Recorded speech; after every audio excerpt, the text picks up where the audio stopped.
Are you friends with too many deceptive opportunists? Welcome to the Daily Devo. I am Vince Miller. This week we're in chapter 22 of 1 Samuel. I've titled this chapter From Caves of Distress to Community Connections. So just as a short infomercial here, today me and my wife, we are down in Bradenton, Sarasota area, Florida. My sons are both in St. Pete, Florida. We are under evacuation orders right now for a storm that is supposed to blow through here. We want you to pray for us and our homes and property, as well as everyone that surrounds us in this region or across these counties.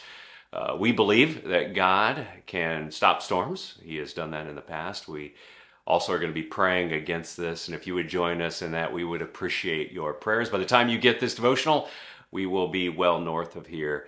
So thank you for your prayers, and I hope you enjoy this devotional today. So yesterday, we discovered King Saul pouting in Gibeah. If you remember, he threw a little temper tantrum, leaving his servants and his family in shock. Then we assumed this outburst was met with silence until one man breaks that silence, and I wonder who that man might be. Let's see in verses 9 and 10 of chapter 22 today. Then answered Doeg the Edomite, who was with him, the servants of Saul, I saw the son of Jesse coming to Nob, to Ahimelech, the son of Ahitub, and he inquired of the Lord for him and gave him provisions and gave him the sword of Goliath the Philistine. So the man we discover is Doeg. He was herding in Nob just days before, if you remember, when he saw David inquire of Ahimelech. And of course, Doeg just happens to be here with Saul at this outburst. Therefore, since he's an enemy slave, he will leverage an opportunity. He takes advantage of the silence and sells out David and the priests, leveraging his knowledge against Saul's people. Now, you will see tomorrow that Doeg's opportunism will strike a deadly blow to Israel and its spiritual community, and it's not good. It's very bloody and deadly. But let me say this. We live in very suspicious times, don't we? I think today we're very much less trusting of legacy media, political messaging, social media, news propaganda, educational institutions, drug providers, and corporate policies than ever before. Now, I don't think we need to embrace every conspiracy theory, but I do think it's good to be skeptical and to trust institutions and people less without abandoning institutions and people. But Doeg here is merely a sleeper opportunist.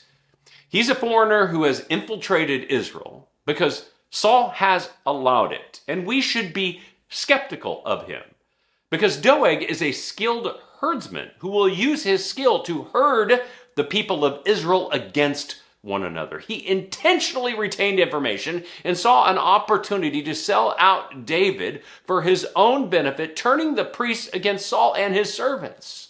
So watch out for oppositional opportunists like Doeg in your life. These are people who don't care about you, and they will take advantage of your willingness to trust them, using that to their advantage at the cost of something in your life. They will sneak in, they will spy you out, and then they will sell you out, and it is never an enjoyable experience. This occurrence in this text here is going to turn deadly, ripping apart the house of God, as we will see tomorrow. So here's my advice for you. Go to a Bible preaching church, join a small group, and form close relationships with other believers. Marry someone who is a believer. Do business with people who are believers. Build lasting, trusting relationships with believing men and women. And stop spending time with so many Doegs, those who do not share your values, beliefs, and faith in God. Over time, they slip in and they tear friendships apart, churches apart, marriages apart, and businesses apart. I love you guys. I'm praying for you. I hope you're praying for me. I'll see you right back here again tomorrow.